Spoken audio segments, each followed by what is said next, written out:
Phasor diagram draw कैसे करते हैं, राइट। सो जब जीरो फेज होगा तब हम फेजर डायग्राम कैसे ड्रॉ करते हैं? Ma'am straight straight line. Line रहता है मैम। राइट, एक्स एक्सिस पे डायरेक्टली हम लाइन ड्रॉ करते हैं। जब पॉजिटिव फेज होता है तब हम फेजर डायग्राम कैसे ड्रॉ करते हैं? Ma'am x first plus axis से सेकंड ऊपर कोऑर्डिनेट। मैम, पॉजिटिव में। राइट राइट, मैम विद एक से सम से एंगल। ऊपर। और जब निगेटिव फेज होता है तब हम क्या करते मैम हैं? तो नीचे नीचे वाले क्वाड्रेंट में जाते हैं मैम। हाँ, निगेटिव, तो ये होता है फेजर रिप्रेजेंटेशन। अब थर्ड हमें स्टडी करना है, that is mathematical representation of the phasor. ये एक्चुअली आपके सिलेबस में नहीं है इस एसी फंडामेंटल के रिलेटेड, लेकिन ये कंसेप्ट जब मैं आरएलसी सर्किट स्टार्ट करूंगी तब ये लगने वाला है, इसलिए मैं सिर्फ बेसिक जो इंट्रो है वो सिर्फ दे रही हूँ। तो first, mathematical representation of the phasor में टू टाइप्स होते हैं। फर्स्ट होता है polar coordinate system and second होता है रेक्टेंगुलर कोऑर्डिनेट सिस्टम। कौन से टाइप से? फर्स्ट है पोलर रिप्रेजेंटेशन, सेकंड है रेक्टेंगुलर रिप्रेजेंटेशन, राइट। अब पोलर में आपको याद क्या रखना है, जब भी पोलर ऐसे टर्म आएगी, पोलर मतलब आएगा एंगल, इक्वेशन में आएगा एंगल, जो भी 30 डिग्री 90 डिग्री, जिस भी एंगल से करंट वोल्टेज को लीड या लैग कर रहा है वो एंगल इसमें आएगा पोलर में। और रेक्टेंगुलर रिप्रेजेंटेशन मतलब क्या आएगा? In the form of x plus minus J Y के फॉर्म में आएगा, x plus minus J Y के फॉर्म में आएगा। अब देखो, फर्स्ट हम स्टडी करेंगे polar representation of the phasor. Basically instantaneous value की इक्वेशन क्या होती है? I is equal to I M root I under. sin omega T, right. Equation क्या होती है? I M sine omega T. I M sin omega T, right. तो यहाँ देखो, यस मैम। लाइन मैंने ड्रॉ की है एट एन एंगल 5, मतलब यहाँ कौन सा फेज है? पॉजिटिव फेज है। ये जो फेजर लाइन ओ ए क्या शो कर रही है? पॉजिटिव फेज है, right, with some positive angle. तो जब आप जो इंस्टेंटेनियस वैल्यू का इक्वेशन है, that is I is equal to I M sine omega T plus five, इसको आप पोलर के फॉर्म में कैसे लिखोगे? तो जो भी वैल्यू आई एम की है वो डिनोट किससे करोगे? आर से, और एंगल 5, मतलब वो इक्वेशन आएगा in this form, like R at an angle plus और माइनस 5। सो ये हो गया polar representation of the waveform और द फेजर डायग्राम। समझ में आ गया पोलर में क्या करना है? जो भी आयम है उसे रिप्लेस करना है आर से, मतलब यहाँ आएगी मैक्सिमम वैल्यू करंट की at an angle 5। Clear? Polar representation. Yes ma'am. Suppose मैं आपको एक इक्वेशन बता रही हूँ, इक्वेशन है I is equal to 30 sine omega omega 50, तो क्या आएगी इन दिस फॉर्म? इक्वेशन क्या आएगा? 30 साइन ओमेगा टी प्लस 50। तो पोलर रिप्रेजेंटेशन के फॉर्म में क्या आएगा equation? Ma'am R sine omega 50। R, 30 इस साइन फॉर्म ओमेगा में हमें 50। वैल्यू लिखनी है, आर की जगह आई एम प्लेस करना है, और एट एन एंगल 5 की जगह सिर्फ एंगल, जो भी एंगल है वो प्लेस करना है। 30 एंगल तो 50। इक्वेशन क्या होगा? मैं 30 × इक्वेशन 50। क्या बता रही हूँ आपको, 30 साइन ओमेगा टी प्लस 30, मतलब आई एम की वैल्यू कितनी है? 30, मतलब आर की जगह आप क्या लिखोगे? 30 40। एट एन एंगल, एंगल भी कितना है? 30। तो 30। 50। पोलर रिप्रेजेंटेशन फॉर्म में वैल्यू क्या आएगी? 30 एट एन एंगल 30। अगर माइनस है तो माइनस लिखना है।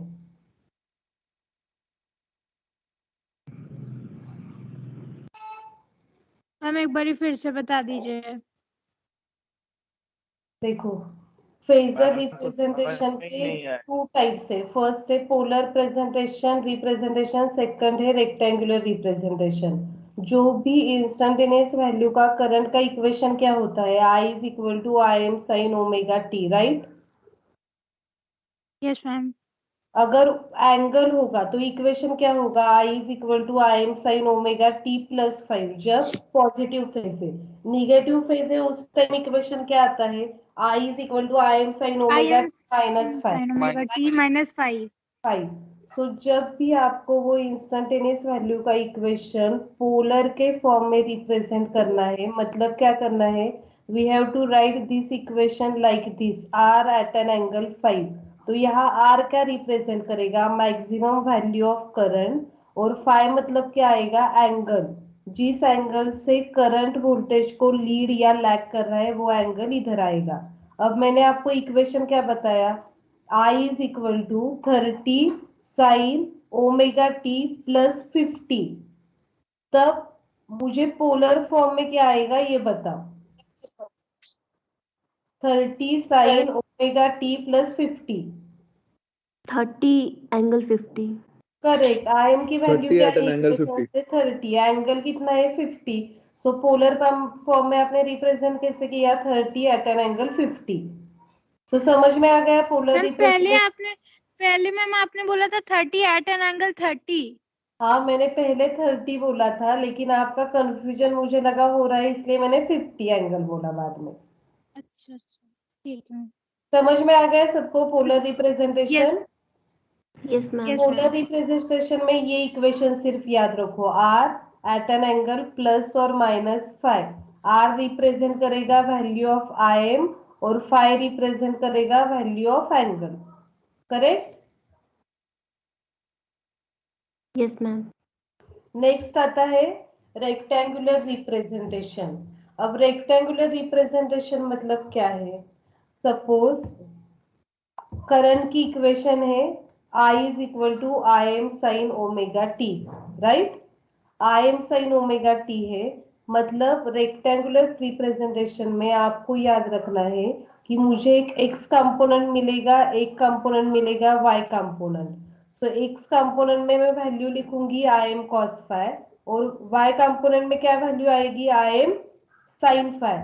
और अगर ये दो पॉइंट में ज्वाइन करूंगी जीरो से, तब मुझे मिलेगी मैक्सिमम वैल्यू ऑफ करंट। मतलब रेक्टेंगल में मुझे मेरे दो टर्म्स कौन से आएंगे, I M cos phi and I M sine phi, right. Yes ma'am. I M cos phi and yes I M ma'am. Sine phi. और रेक्टेंगुलर में हम रिप्रेजेंट कैसे करते हैं, plus minus X plus plus minus J Y.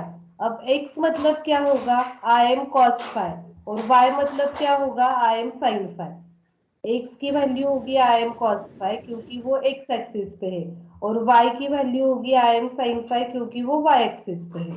और j मतलब क्या है, यहाँ j रिप्रेजेंट करता है, हम जो वेवफॉर्म है वो रोटेट कैसे करते हैं, इन 90 डिग्री, इन एंटी क्लॉकवाइज डायरेक्शन। वो सो एंगल के लिए सिर्फ हमने j लिखा है। समझ में आ गया, रेक्टेंगुलर रिप्रेजेंटेशन x प्लस जे वाई के फॉर्म में आएगा। क्लियर।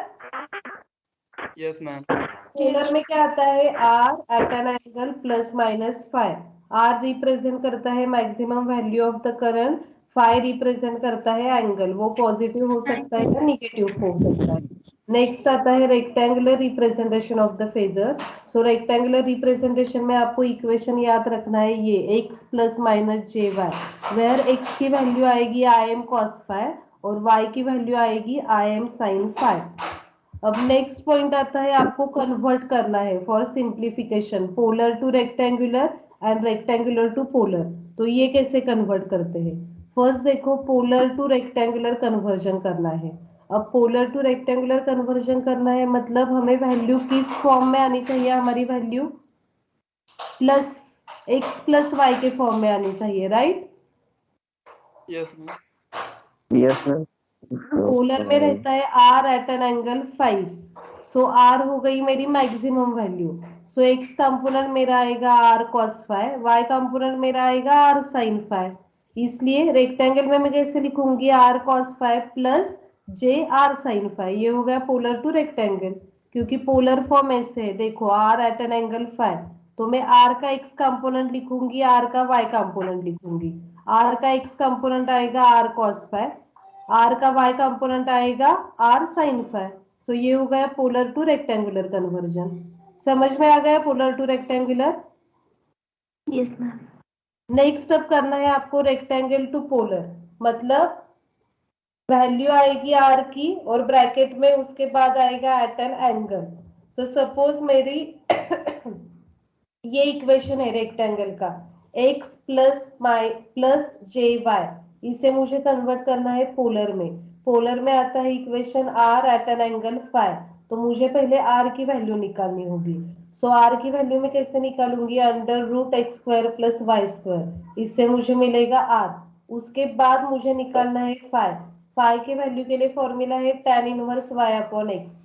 तो पोलर फॉर्म में इक्वेशन आता है r at an angle phi, r की वैल्यू आ गई X square plus Y square at an angle tan inverse y upon x। सिर्फ फॉर्मूलाज है वो आपको याद रखने हैं। समझ में आ गए फॉर्मूले? मैम बोलो मैम भाई बोलो। अगर वैल्यू आई एम साइन ओमेगा टी ऐसे दी है तो वैल्यू आई एम साइन ओमेगा टी ऐसे दी है तो इधर क्या करोगे आप, आई एम कॉस स्क्वायर, आई M sine square T, tan inverse इधर क्या आएगा, y मतलब क्या होता है, साइन कंपोनेंट होता है, आई एम साइन, नीचे आएगा आई एम कॉस फाई, ऊपर आएगा I M sine phi. Yes ma'am. समझ में आ गया सबको? Yes ma'am. देखो फिर से एक्सप्लेन कर रही हूँ, मैथमेटिकल रिप्रेजेंटेशन ऑफ फेजर में टू टाइप्स होते हैं, polar coordinate system and rectangular coordinate system. Polar coordinate system मतलब आपको याद क्या रखना है, R at an angle phi आएगा। सो आर रिप्रेजेंट करेगा इसमें जो भी मैक्सिमम वैल्यू है करंट की, दैट इज आई एम इधर आएगा एट एन एंगल फाई।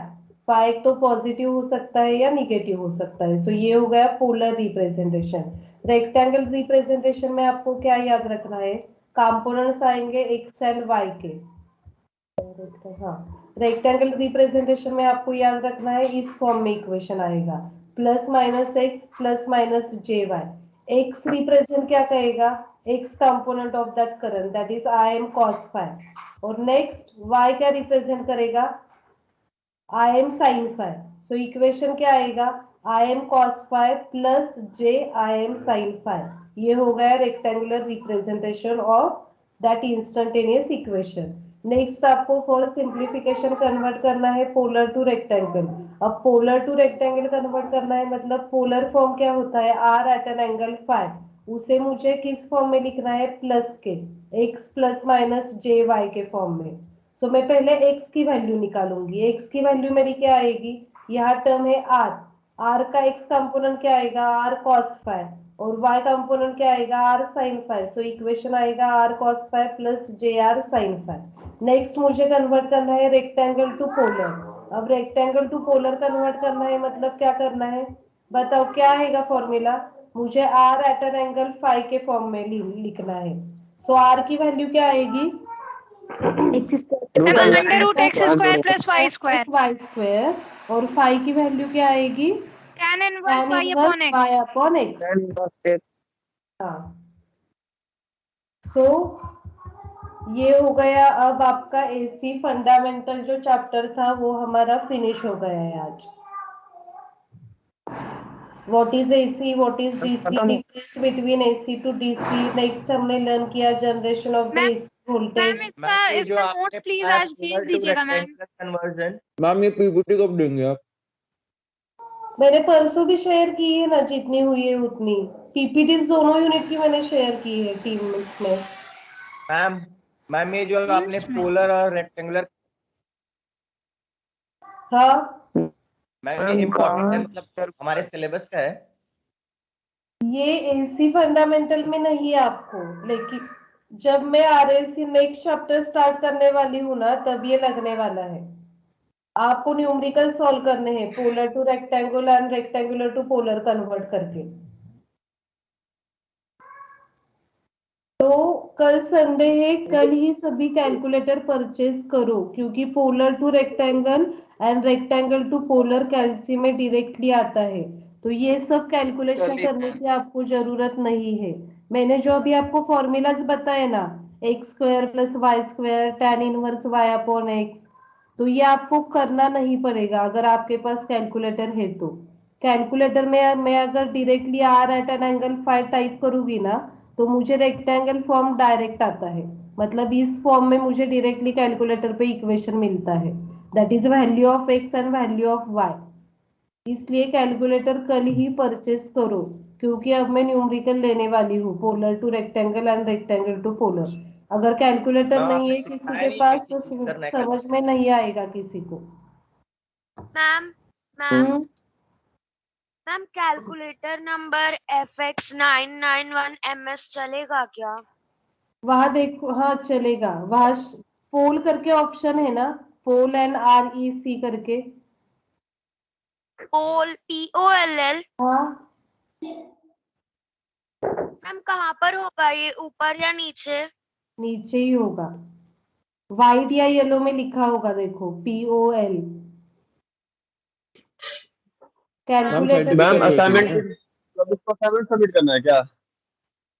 हाँ मैम ऐसा, इसमें पोल है।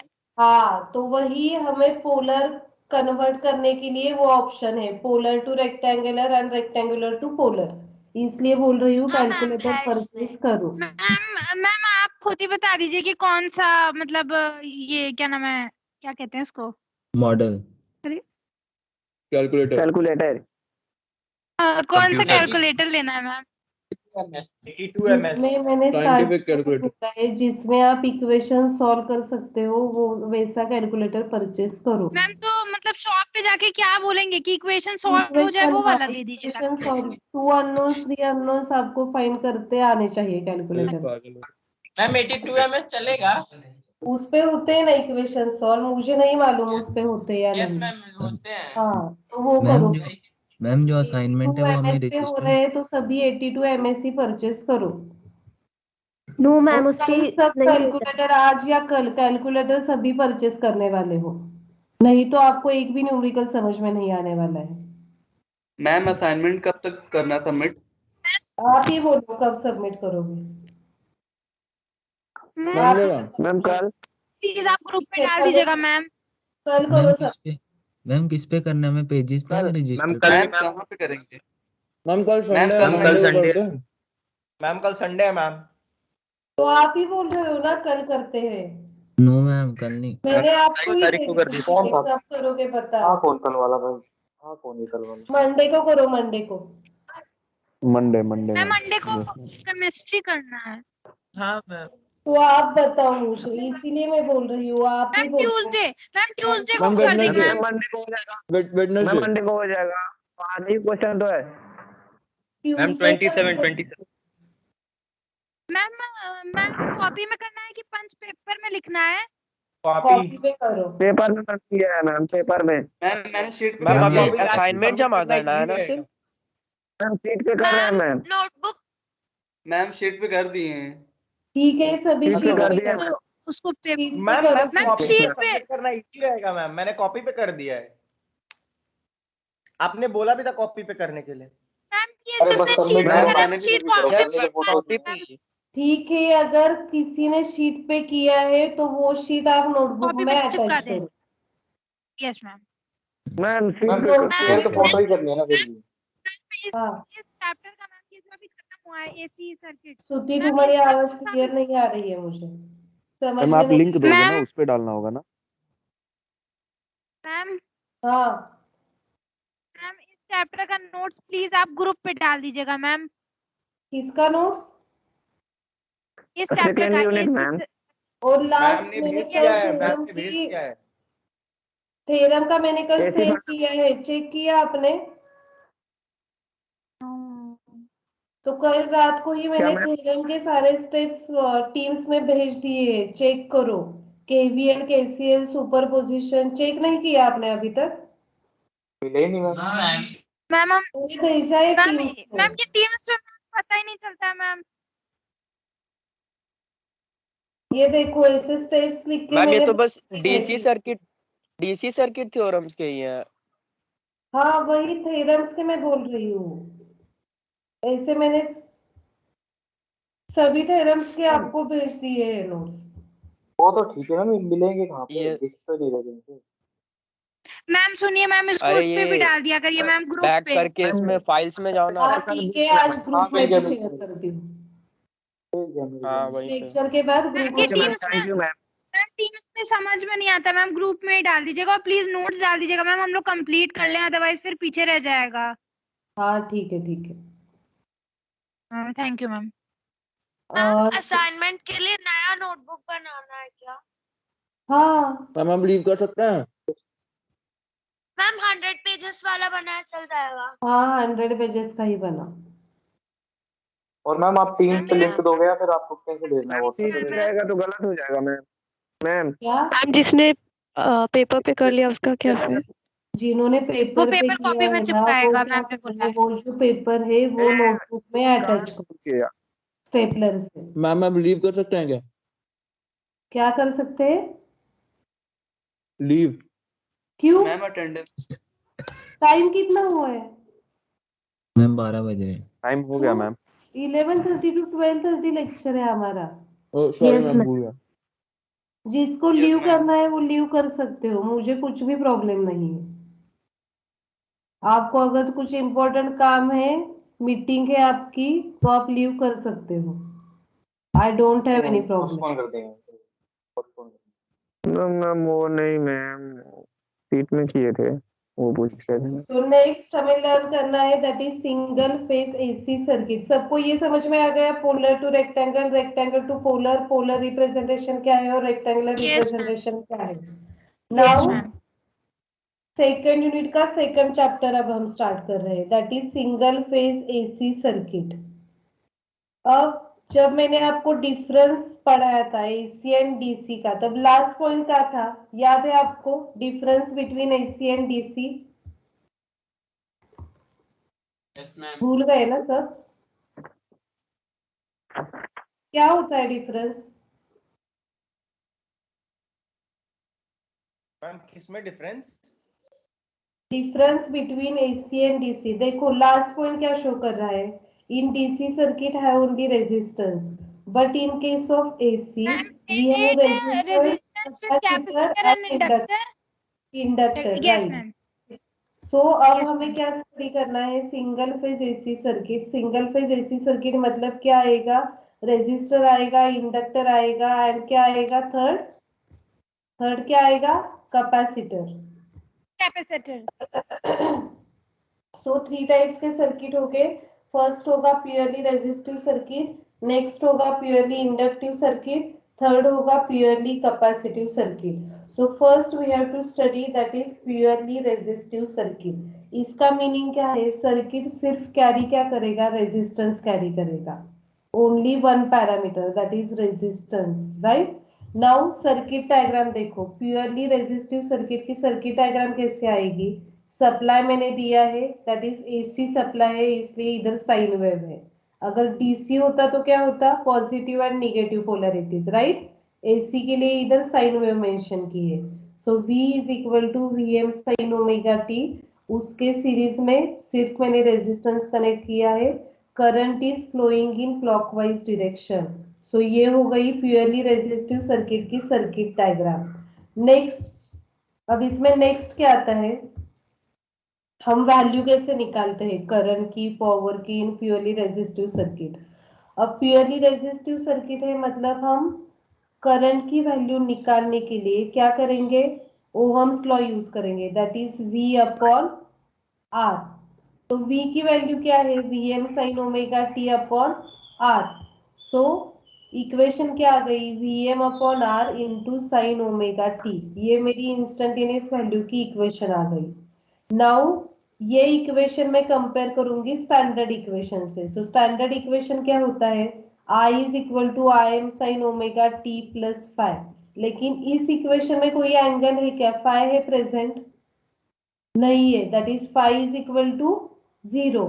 सो IM की वैल्यू क्या आ रही है, VM upon R। IM is equal to sine VM omega upon T. R and phi is equal to 0.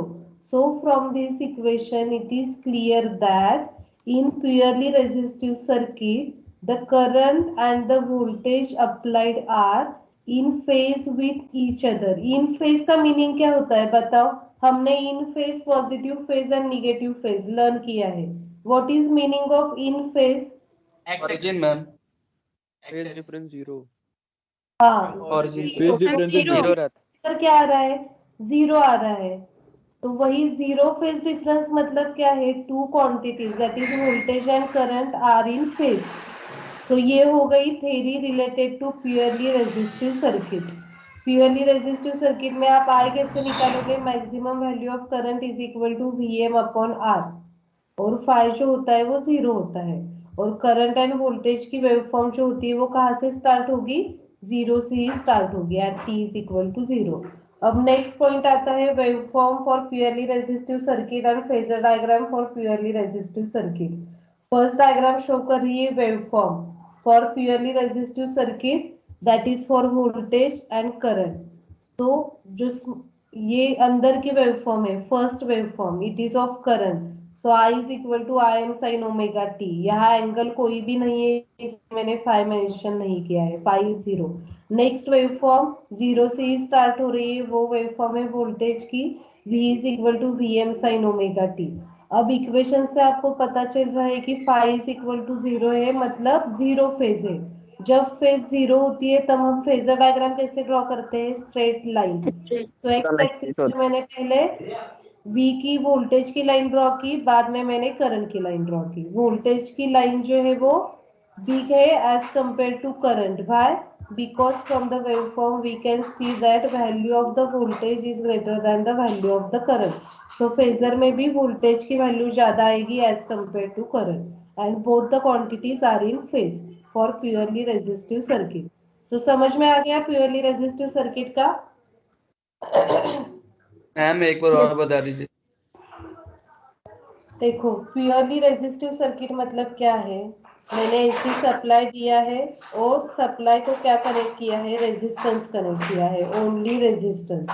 So due to supply current is flowing in this circuit, right? ये हो गई circuit diagram for purely resistive circuit. अगर exam में question आया explain in detail purely resistive circuit, तो आपको 4 diagram draw करनी है। दैट इज फर्स्ट आएगी आपकी सर्किट डायग्राम, उसके बाद 4 स्टेप्स में आपका आंसर आना चाहिए, उसके बाद ये सारे फॉर्मूलाज आएंगे, उसके बाद आएगी waveform for purely resistive circuit, and fourth आएगा phasor diagram for purely resistive circuit. 4 points में आपको आंसर लिखना है अगर प्योरली रेजिस्टिव सर्किट आ गया तो। सो नेक्स्ट आता है कैलकुलेशन का पार्ट।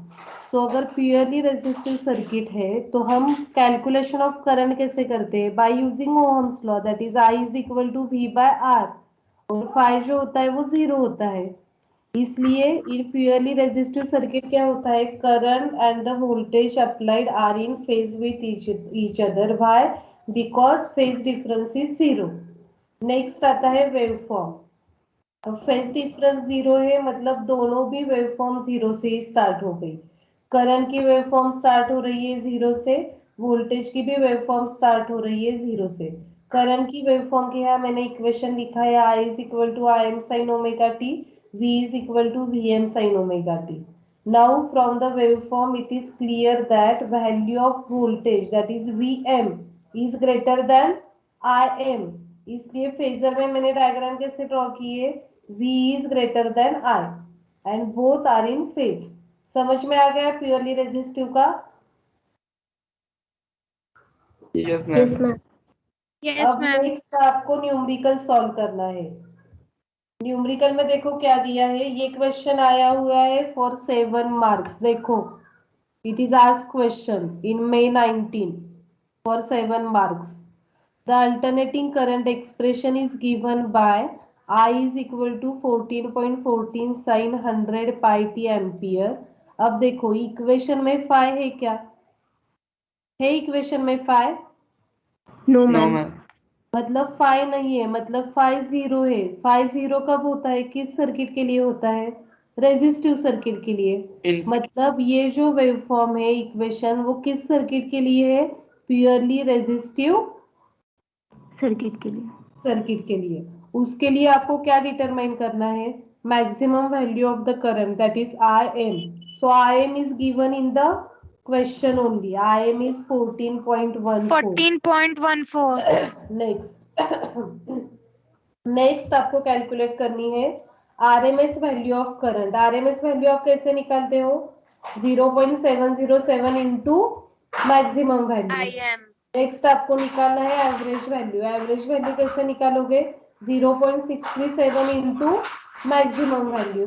नेक्स्ट आपको निकालना है फॉर्म फैक्टर। क्या होता है फॉर्मूला फॉर्म फैक्टर का? RMS upon average. Ma'am RMS value upon average value. Peak factor का क्या होता है formula?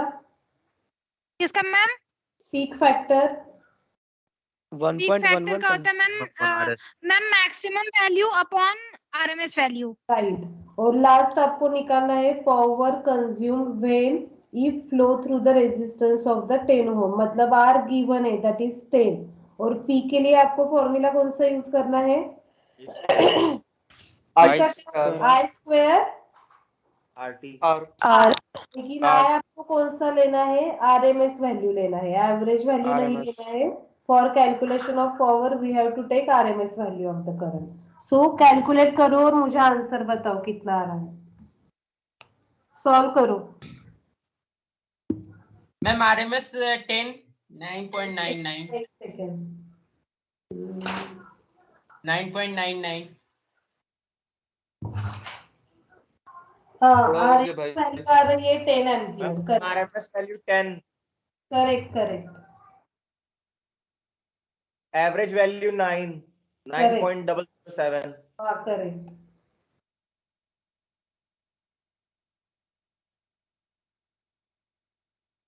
Form factor 1.11. Correct. Ma'am power की वैल्यू 2000 वॉट आ रही है। No Ma'am, peak factor 1.41. Correct.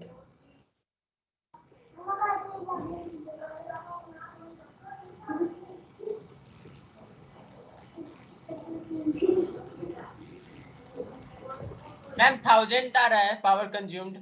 Right 1 kilowatt. Yes, ma'am. 1000.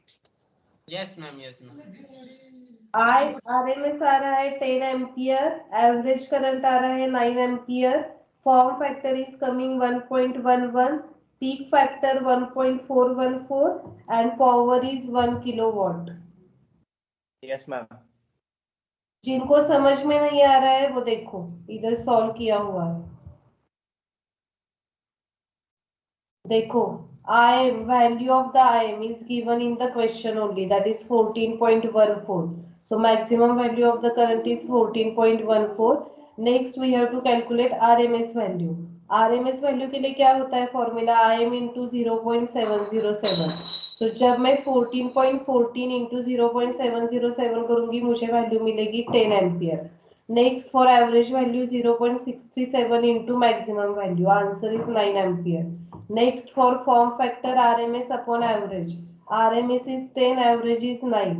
So form factor is 1.11. Next for peak factor maximum upon RMS. So peak factor is coming 1.414. And for power का formula क्या होता है? I square into R. But we have to take RMS value of the current and RMS current is coming 10 ampere. So 10 square into 10 is answer is 1 kilowatt. आ गया सबको समझ में? Yes, ma'am. So ये हो गया प्योरली रेजिस्टिव सर्किट। अब second circuit कौन सा था? 3 टाइप्स के कौन से सर्किट होते हैं? Purely inductive, purely capacitive. Purely resistive, Purely capacitive. and purely capacitive. So next circuit that we have to study is purely inductive circuit. अब purely inductive circuit में डिफरेंस क्या आएगा? सिर्फ रेजिस्टेंस की जगह क्या कनेक्ट किया है? इंडक्टर कनेक्ट किया है L, right? Voltage is AC voltage, that is V is equal to Vm sin omega t. Only inductance is in the circuit and current is flowing in clockwise direction. Now यह formula आपको कौन कौन से याद रखने हैं? अब purely resistive circuit था तब करंट की इक्वेशन क्या आ रही थी? I is equal to I Vm sin sin omega t. Angle नहीं आ रहा था कौन सा भी, राइट। लेकिन Yes. जब प्योरली इंडक्टिव सर्किट होगा तब जो एंगल आएगा वो कैसे आ रहा है, देखो, पॉजिटिव या निगेटिव? नेगेटिव। नेगेटिव। नेगेटिव। मतलब निगेटिव फेज आ रही है, मतलब इसकी फेजर डायग्राम कैसे आएगी? एक्स एक्सिस पे क्या आएगा, वोल्टेज, और वाई एक्सिस पे एट निगेटिव साइड पे क्या आएगा, करंट आएगा, राइट। करंट जो है वो वोल्टेज को क्या कर रहा है, लैग कर रहा है।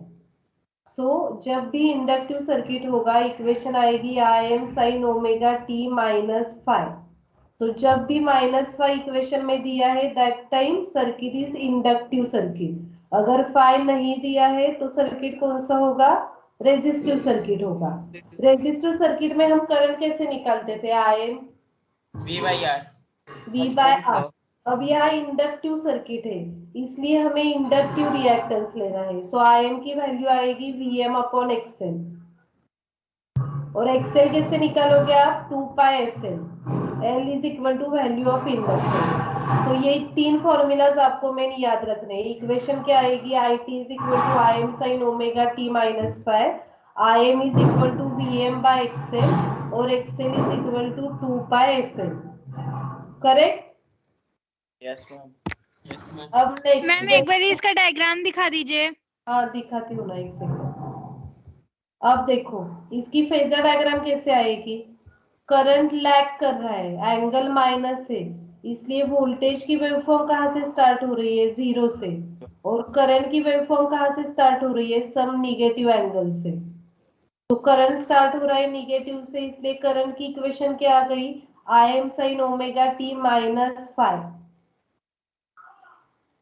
राइट। Yes, ma'am. और वोल्टेज 0 से स्टार्ट हो रहा है, मतलब 0 फेज है, इसलिए इस इक्वेशन में 5 नहीं आएगा। So V is equal to Vm sine omega T. So अब वोल्टेज के लिए मैं फेजर कैसे ड्रॉ करूंगी, 0 फेज के लिए फेजर कैसे होती है, स्ट्रेट लाइन। तो ये फेजर हो गई मेरी वोल्टेज की। और करंट के लिए मैं फेजर कैसे ड्रॉ करूंगी, करंट लैग कर रहा है with some negative angle. So negative direction में मैंने करंट की फेजर ड्रॉ की है, that is at 90 degree. So ये हो गई phasor diagram for inductive circuit, purely inductive circuit, that is current lag voltage by 90 degree. समझ में आ गया? Yes ma'am. Yes ma'am. Purely resistive circuit में क्या था, current and voltage are in phase थे, बिकॉज दोनों भी कहाँ से स्टार्ट हो रहे थे, 0 से ही स्टार्ट हो रहे थे। करंट भी 0 से स्टार्ट हो रहा था, वोल्टेज भी 0 से स्टार्ट हो रहा था। इंडक्टिव सर्किट में क्या हो रहा है, वोल्टेज 0 से स्टार्ट हो रहा है, करंट क्या कर रहा है, लैग कर रहा है विद सम एंगल। इसलिए मैंने वोल्टेज की वेवफॉर्म जो है वो as a straight line X axis पे ड्रॉ की, और करंट के लिए मैंने क्या किया, निगेटिव में जा रहा है इसलिए निगेटिव डायरेक्शन में मैंने ड्रॉ की। सो फेजर से क्या पता चल रहा है आपको, करंट लैग्स बाय 90 डिग्री। और इंडक्टिव सर्किट के लिए फॉर्मूलाज आपको कौन से याद रखने हैं, I t is equal to I M sine omega t minus 5/2, I M is equal to आएगा Vm/XL, and XL is equal to 2πfl। ये नोट डाउन किया सभी ने? Yes ma'am. Ma'am 1 minute. ये मैम फॉर्मूला एक बार वो diagram दिखा दीजिए। करना है। मैम एक बार डायग्राम दिखा दीजिए प्योरली इंडक्टिव का। मैम 1 मिनट मैम, नोट करना है ये। स्क्रीनशॉट कर लो। गुड आइडिया, बट मैं नोट करूंगा। मैम कोई क्लास से निकाल दे रहा है। एक सेकेंड।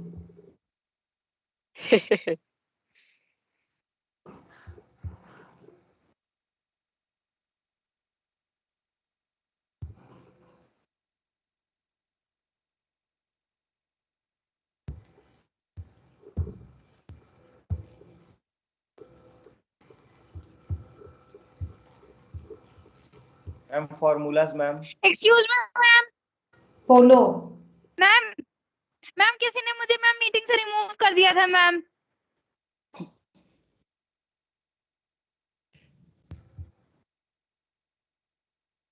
सही किया। सही किया। तुम्हें भी निकाल ही देना चाहिए। Ma'am formulas ma'am. ठीक है, नोट डाउन किया? मैम मुझे मैम वो नोट कर डायग्राम रहे दिखा दीजिए मैम। मैम नोट हाँ, कर अब ये waveform for purely inductive circuit. Ma'am ma'am ये वेवफॉर्म बनाया मैम, डायग्राम दिखा दीजिए प्योरली इंडक्टिव का मैम। सर्किट डायग्राम का, okay. Yes ma'am.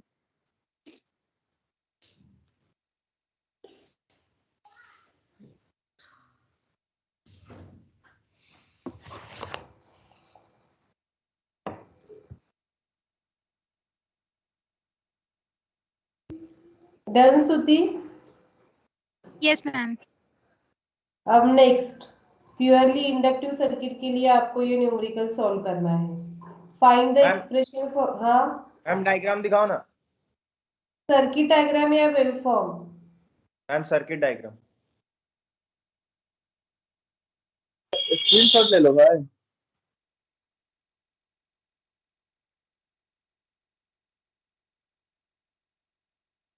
Ma'am done.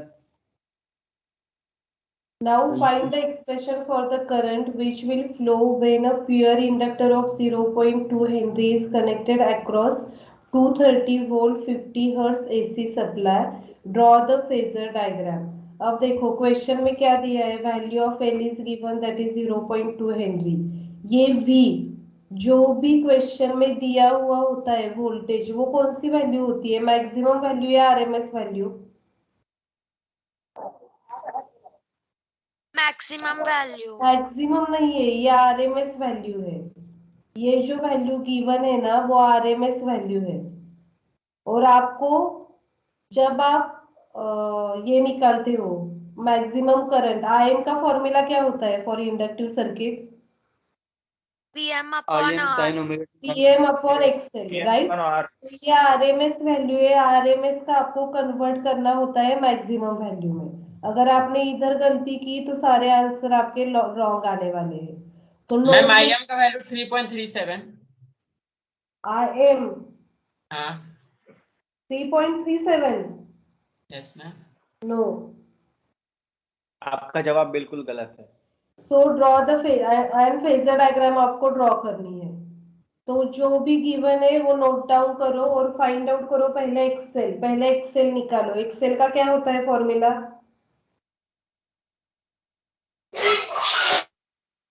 क्या होता है एक्सेल का फॉर्मूला? Omega into L. हाँ, दैट इज 2πfl। मैम तो 2πfl। हाँ, तो मुझे एक्सेल की वैल्यू IM क्या आ रही है वो बताओ। मैम वीएस में दिया क्या है?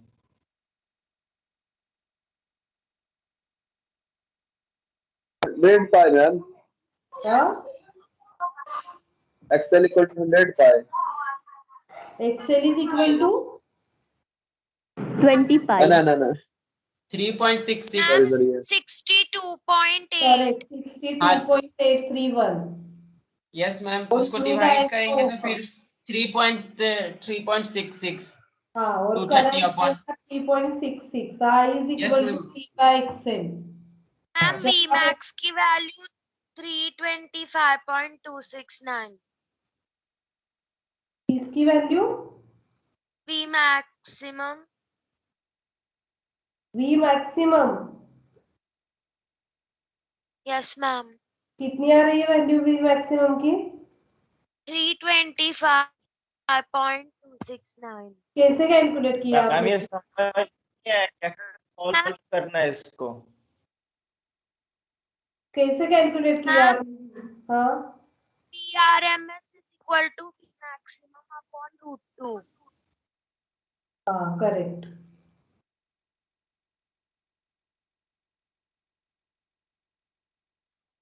मैम एक बार समझा दीजिए ना इसको सॉल्व कैसे। करंट क्या मैम आएगी? इसको सॉल्व करना नहीं आ रहा है। क्या हुआ? उसके बाद करंट निकालो, ion. Ma'am 5.17 ampere. Correct correct, 5.177 ampere. अब लास्ट में इंडक्टिव सर्किट के लिए इक्वेशन लिखो। क्या आती है इंडक्टिव सर्किट के लिए equation? I am sin omega t minus pi by 2. I am sin omega t minus pi by 2. So I M value आपने कैलकुलेट की है, ओमेगा की वैल्यू है आपके पास that is 2 pi F. Angle नहीं दिया है क्वेश्चन में, सो जब क्वेश्चन में एंगल नहीं दिया होता है तो आपको 90 डिग्री एज्यूम करना है। सो फाई एज्यूम करो 90 डिग्री।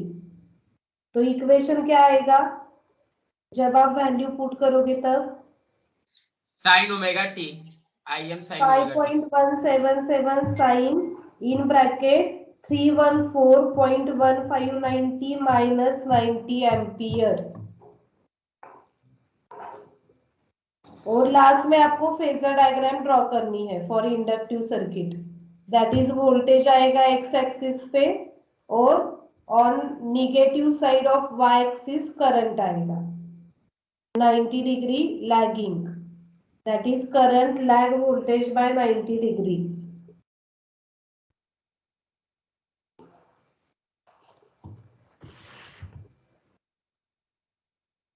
किया सॉल्व? देखो ये भी क्वेश्चन आया हुआ है एग्जाम में फॉर 6 मार्क्स।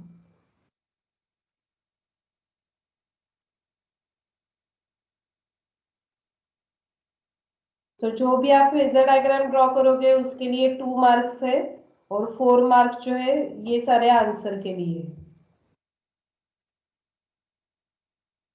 जिनको समझ में नहीं आ रहा है वो देखो आंसर, इधर है आंसर। फर्स्ट आपको कैलकुलेट करना है एक्सेल। एक्सेल का फॉर्मूला आता है 2 पाई एफ एल। सो 2 पाई इंटू 50 इंटू 0.2, उससे मुझे मिलेगा 62.831 ओहम। उसके बाद मुझे आई निकालना है। So I is equal to V by XL, right? So V by XL, इसलिए आई की वैल्यू आ रही है 3.66, लेकिन मुझे मैक्सिमम वैल्यू लगेगी इक्वेशन में। सो मैक्सिमम वैल्यू के लिए फॉर्मूला क्या होता है? आई आर एम एस कैसे निकालते हैं हम? 0.707 इंटू मैक्सिमम वैल्यू। सो उससे हम निकालेंगे maximum value that is √2 into R. So maximum value आएगी करंट की 5.177 ampere and omega is equal to 2 pi F. अब ये सारे वैल्यूज मैं इक्वेशन में पुट करूंगी। इंडक्टिव के लिए इक्वेशन क्या आता है? I M sine omega t minus 5। Question में 5 नहीं दिया है इसलिए मैंने एज्यूम क्या किया, 5 90 डिग्री एज्यूम किया है। तो आई एम इज 5.177 साइन, उसके बाद ओमेगा की वैल्यू आ रही है 314.159 टी माइनस 90 डिग्री। और फेजर डायग्राम कैसे ड्रॉ करूंगी? For inductive circuit voltage start होता है 0 से, इसलिए एक्स एक्सिस पे ड्रॉ किया और करंट जो है वो लैग करता है वोल्टेज को विथ सम एंगल। एंगल नहीं दिया है इसलिए मैंने एज्यूम किया 90 डिग्री और यहाँ लिखा current lags voltage by 90 degree. समझ में आ गया? Yes ma'am. अब नेक्स्ट है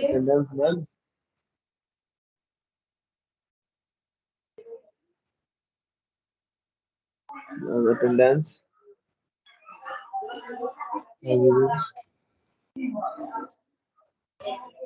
नेक्स्ट सर्किट आता है capacitive circuit, purely capacitive circuit. अब प्योरली कैपेसिटिव सर्किट मतलब क्या है? साइन वेव का सप्लाई मैंने दिया हुआ है that is V is equal to VM sine omega t और सर्किट में सिर्फ मैंने कैपेसिटर कनेक्ट किया है। करंट फ्लो हो रहा है इन क्लॉकवाइज डायरेक्शन। अब इसके इक्वेशन मतलब फॉर्मूलाज क्या क्या आते हैं? I of t is equal to IM sine omega T plus pi by 2। मतलब जब कैपेसिटिव सर्किट होगा तब करंट क्या कर रहा है? लीड कर रहा है वोल्टेज को with some positive angle. Inductive में क्या कर रहा था? लैग कर रहा था, इसलिए साइन माइनस आ रहा था। कैपेसिटिव में क्या कर रहा है? लीड कर रहा है, इसलिए इधर कैपेसिटिव सर्किट में साइन आता है positive. Next same I M is equal to आएगा VM बाय XC और XC का फॉर्मूला होता है 1/2 पाई FC। क्लियर फॉर्मूला सबको? Yes ma'am.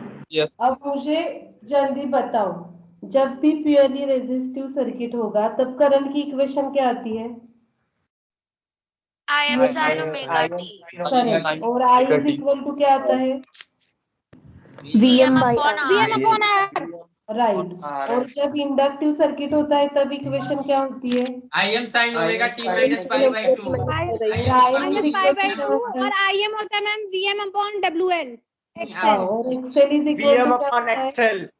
और एक्सेल का फॉर्मूला 2 क्या पाई होता है? FL 2 पाई 2 पाई FL 2 पाई अब यहाँ कैपेसिटिव पाई है। सर्किट है इसलिए इक्वेशन क्या आ रहा है? IM sin omega t plus pi by 2 IM is equal to VM by XC and XC is 1 upon 2 pi FC। अब आप ही बताओ वेवफॉर्म कैसे आएगी इस केस में? वोल्टेज मैम कहाँ वोल्टेज से लीड स्टार्ट होगा? करेगी। एक जीरो से जीरो स्टार्ट से। होगी, एक और करंट पॉजिटिव कहाँ से पॉजिटिव। स्टार्ट होगा? करंट विद की सम positive पॉजिटिव 90 डिग्री से। ऊपर जाएगा मैम हाँ ऊपर होगा। और फेजर डायग्राम कैसी जाए होगी? मैम वो भी 0 से स्टार्ट होगा ऊपर की तरफ x एक्सिस में पॉजिटिव. Ma'am Correct. आई पॉजिटिव ऊपर से शुरू आएगा। होगा देखो ये वेवफॉर्म होगी for capacitive circuit. Voltage start होगा 0 से, करंट स्टार्ट होगा विद सम पॉजिटिव एंगल और पॉजिटिव वैल्यू। सो करंट की इक्वेशन आएगी IM sin omega t plus pi by 2। Voltage की इक्वेशन आएगी VM sin ओमेगा t। अब वोल्टेज की इक्वेशन में एंगल नहीं है इसलिए मैं फेजर ड्रॉ करूंगी डायरेक्टली ऑन एक्स एक्सिस। और करंट के इक्वेशन में मुझे दिख रहा है कि कुछ तो पॉजिटिव एंगल है, तो वाई एक्सिस में ऑन पॉजिटिव साइड में 90 डिग्री पे करंट ड्रॉ करूंगी। तो फेजर से पता चल रहा है कि current leads voltage by 90 degree. So समझ में आ गया कैपेसिटिव सर्किट का? Yes ma'am. अब मैम ये एक बार वो फॉर्मूला दिखा दीजिए फिर से। इक्वेशन है IM sin omega t plus pi by 2। IM is equal to VM upon XC and XC is equal to 1 upon 2 pi FC।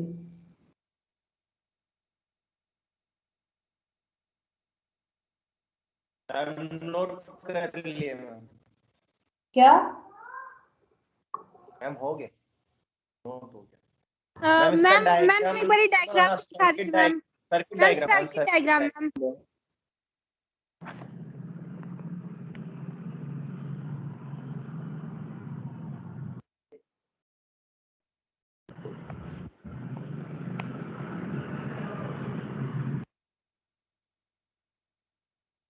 Yes ma'am हो गया। अब देखो क्वेश्चन है 50 माइक्रोफैरेड कैपेसिटर। अब 50 माइक्रोफैरेड है तो इससे पहले हमें फैरेड में कन्वर्ट करना होगा। तो फैरेड में कन्वर्ट करने के लिए हम मल्टीप्लाई किससे करते हैं? 10 upon 10 to the power 6 6 या -6? minus 6 -6। तो फर्स्ट स्टेप होगी आपकी इसके फैरेड में कन्वर्ट करो तो कैपेसिटर की वैल्यू आएगी 50 into 10⁻⁻6 farad is connected across a single phase 230 volt 50 hertz supply. मतलब RMS वैल्यू दी हुई है वोल्टेज की, राइट। नेक्स्ट आपको क्या कैलकुलेट करना है? Reactance offered by the capacitor, मतलब वैल्यू ऑफ XC का फॉर्मूला होता है 1 अपॉन 2 पाई FC, वो कैलकुलेट करना है। उसके बाद मैक्सिमम करंट का क्या आएगा formula? IM is equal to VM upon upon XC PM right, upon XC। XC। और आपको VM कहाँ से मिलेगा? इस RMS वैल्यू से। RMS वैल्यू 230 वोल्ट दिए, उसका मैक्सिमम वैल्यू में कन्वर्ट करो। आपको फॉर्मूला मालूम है, राइट। RMS वैल्यू के लिए क्या है फॉर्मूला? मैक्सिमम वैल्यू इंटू 0.707, उससे आपको मिलेगी मैक्सिमम वैल्यू। नेक्स्ट आपको क्या करना है? हाँ, इतना ही करना है, RMS value of the current drawn by the capacitor. So ये होमवर्क के लिए ये सॉल्व करो और मंडे को जब भी हमारा लेक्चर होगा सब मुझे दिखाएंगे ये। और इसके लिए फेजर डायग्राम भी ड्रॉ करो। मैम अटेंडेंस ये नोट डाउन किया सभी ने numerical? Yes ma'am. Ma'am yes ma'am. Ma'am second unit का नोट्स आज प्लीज भेज दीजिएगा मैम ग्रुप पे। हाँ भेजती हूँ। Yes ma'am thank you ma'am. और ये होमवर्क का सॉल्व करो। और आज आप सब कैलकुलेटर परचेस कर रहे हो। मैम आपका स्क्रीन फ्रीज हो गया। क्या? मैम मैम वो क्वेश्चन एक बार बताइए ना। चलो मैं अब मीटिंग एंड कर रही हूँ, मेरा लेक्चर है अभी 12:30 को दूसरे क्लास पे। अटेंडेंस का मैम कैसे? थैंक यू किया मैम, मैंने thank you ma'am. Attendance download.